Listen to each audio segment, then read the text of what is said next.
Hello, my name is Diana Valenzuela Davila. I'm a PhD student from the Earth and Environmental Science Department. Today, I will be talking to you about quantifying benefact erosion rates in California using optically stimulated luminescence depth profile analysis.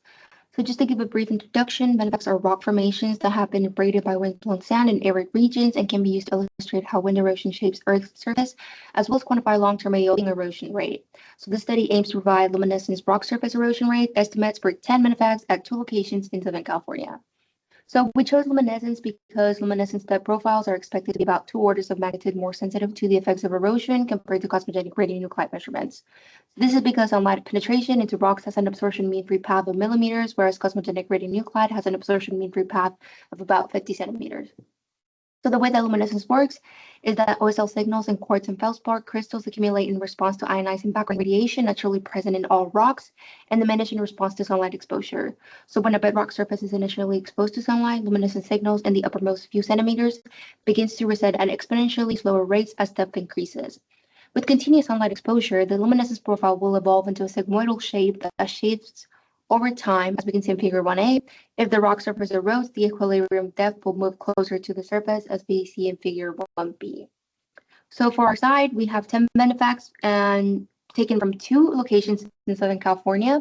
Map A is Silver Lake, about 15 minutes from Baker, where we collected benefacts 1 through 4. Map B is Garnet Hill, about 15 to 20 minutes from Palm Springs, where we collected benefacts 5 through 10. After collecting the samples, we took the rock boulders back to the lab where we cored them using a core and drill press. This core was then cut vertically in half so that one half would serve as a slab, and the remaining half was then cut into 1.5 millimeter thick wafers. Part of the wafers were then crushed using a mortar and pestle. The sediment was then put into a RISA machine where we measure the IR50 and post-IR IR225 signal for each sample. The IR50 is a specific infrared stimulated luminescence method that targets the measurement of the signal from the feldspar minerals using infrared light at 50 degrees Celsius. Post-IR IR225 involves stimulating the sample with infrared light at 225 degrees Celsius after an initial infrared stimulation, in this case IR50.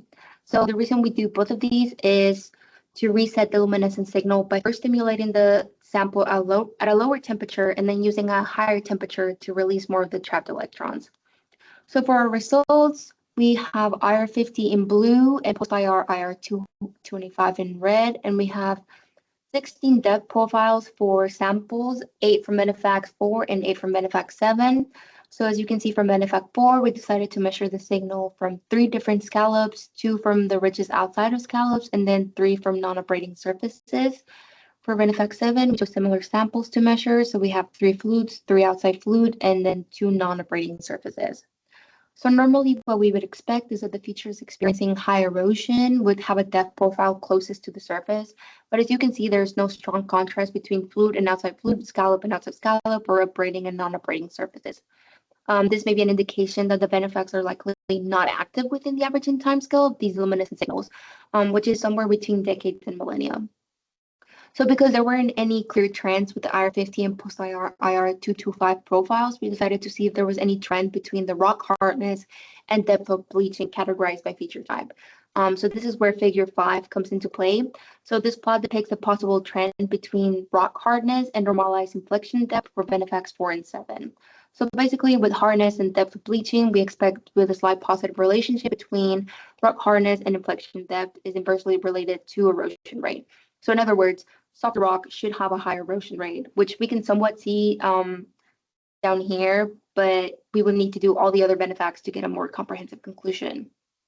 Figure 6 shows normalized inflection depth profiles of IR50 and post-IR IR225 for benefacts 4 and 7, categorized by feature type. So normally what we would expect is, again, that the features experiencing high erosion, in this case, bottom of scallop for benefact 4, which is this yellow color, and the inside flutes for benefact 7, which is this like orangey color, would have a high half point value that is lower. But as you can see, we aren't really seeing that. So this is a very similar to what the plots in figure 3 and 4 depict, and further confirm that we have what we have speculated about the benefacts not being active within the average timescale.